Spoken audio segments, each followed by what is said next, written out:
I think that the music we see on MTV and these music channels, that kind of music will disappear, more or less, and I don't care because I don't even like it.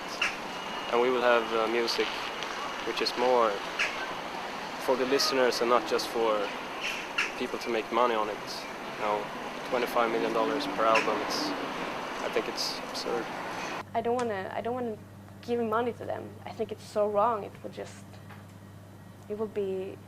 It's against my moral and my ethics. I think that the law is going to be rewritten as the technology insists that it is. You know, it's not a question of right or wrong anymore. People will do what they want to do in order to get what they want. What's the line about behind every great fortune lies a great crime? So the guys who started this business all cheated somebody to get there, and so now they're being cheated, perhaps. File sharing is not a problem, it's an opportunity. There's a Chinese proverb saying that when the winds of change are blowing, some people are building shelters and others are building windmills.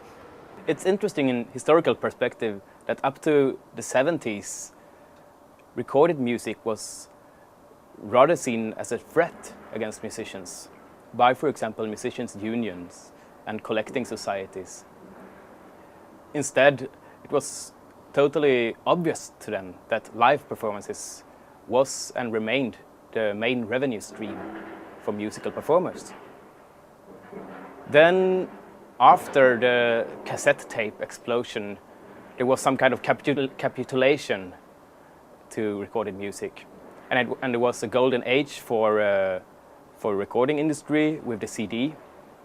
But if we look backwards today, that rather looks like a historical parenthesis.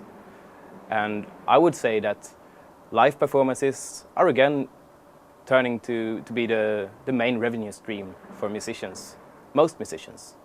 It's one of the great ironies that our enemy in this is our consumer, and one of the rules that anybody in marketing knows is not make an enemy of your customer. We have no choice, because frankly, when the music is being consumed for free, they're no longer customers that we can look after, nor customers that we want.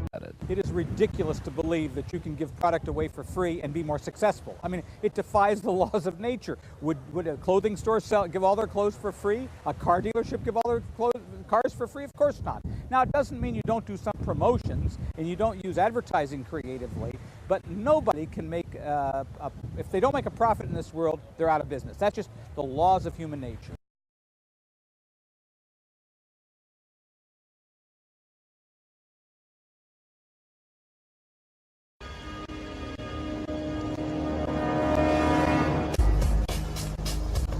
The Matrix is a system, Neo. That system is our enemy. But when you're inside, you look around, what do you see? Businessmen, teachers, lawyers, carpenters, the very minds of the people we are trying to save. But until we do, these people are still a part of that system, and that makes them our enemy. You have to understand, most of these people are not ready to be unplugged. And many of them are so inert, so hopelessly dependent on the system, that they will fight to protect it. Were you listening to me, Neo?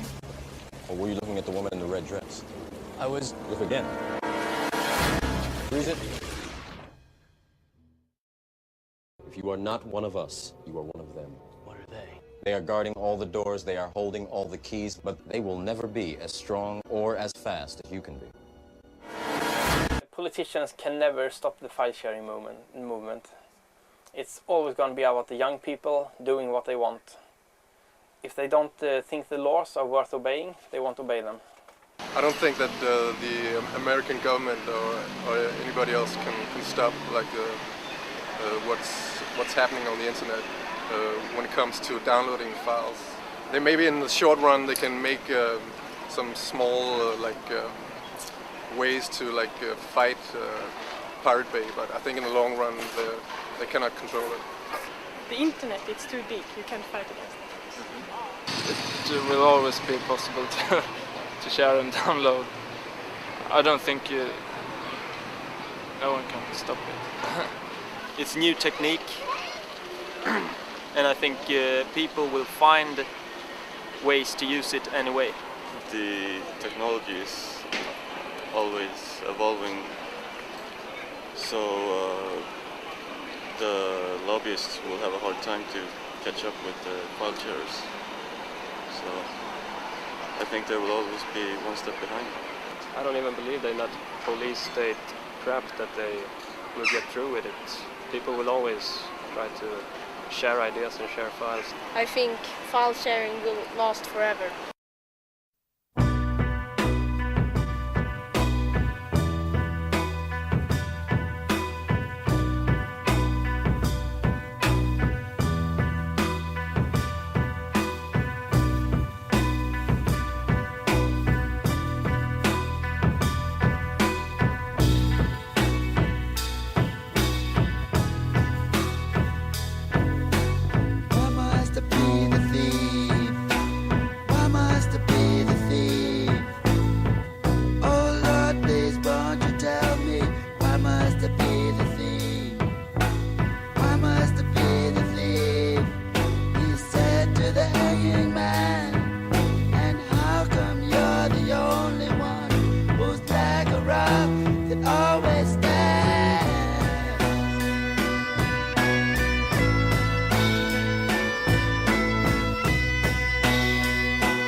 We are not interested in compromises with this. We are interested in new things, not old solutions, that is compromises. For quite long now been involved in freedom of speech issues, and this is a direct extension of that. So as personal, I see the Pirate Bay as a sort of organized civil disobedience to simply force a change of the current copyright laws and the general copyright climate. The Pirate Bay is very fun. It's a technical challenge to run it, and I really don't care much about people telling me what I can and can't do.